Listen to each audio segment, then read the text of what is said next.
జర్మనీలో ప్రతి bus stop కూడా ఇలా హెచ్ అనే సింబల్‌తో అయితే మనకి మెన్షన్ చేసి ఉంటది. హెచ్ అంటే హాల్‌స్టెల్లే అనమాట.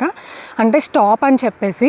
సో, ఇలా ఉన్న ప్లేసెస్‌లో మాత్రమే బసెస్ ఆగుతాయి. మనం ఎక్కడన్నా ఆగి ఎక్కాలి అని చెప్పి చెయ్యెత్తి ఆపడం, లేకపోతే మనం ఉరుక్కుంటా వచ్చేదే గానీ ఆపరనమాట. అస్సలంటే అస్సలు ఆపరు. ఓన్లీ ఇలా ఎక్కడైతే హెచ్ అనే బస్ స్టాప్ ఉంటదో అక్కడ మాత్రమే ఆపుతారు.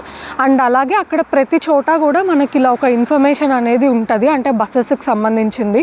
ఈ ఏరియాలో ఈ లొకాలిటీలో ఏ బసెస్ తిరుగుతాయి ఏంటి అని చెప్పేసి.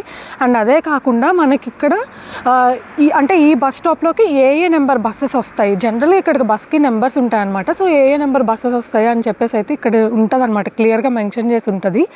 చాలామంది నన్ను అడుగుతా ఉన్నారు, అసలు మనం ఏ బస్ ఎక్కాలి? ఒకవేళ నెంబర్ బస్ ఎక్కినా కానీ ఆపోజిట్ సైడ్‌లో కూడా అదే బస్ నెంబర్ ఉంటది కదా! అసలు మనం ఎలా చెక్ చేసుకోవాలి అని చెప్పేసి అడుగుతున్నారనమాట. సో, మీరు ఎలా చెక్ చేసుకోవచ్చు అంటే, మీరు వెళ్ళే నెక్స్ట్ స్టాప్ ఇక్కడ మెన్షన్ చేసిన బోర్డ్‌లో లిస్ట్‌లో ఉందా లేదా చెక్ చేసుకోండి. అక్కడైతే నెక్స్ట్ స్టాప్ ఏవైతే ఉన్నాయో వాటి అన్నీవి కూడా ఉంటాయన్నమాట. సో, నేను వన్స్ మీకు క్లియర్‌గా అవి కూడా చూపిస్తాను. మీరు ఎలా చెక్ చేసుకోవాలి ఏంటి అని చెప్పేసి. ఒకవేళ మన కంటెంట్ నచ్చితే గనక లైక్ చేసి సబ్స్క్రైబ్ చేసుకోండి.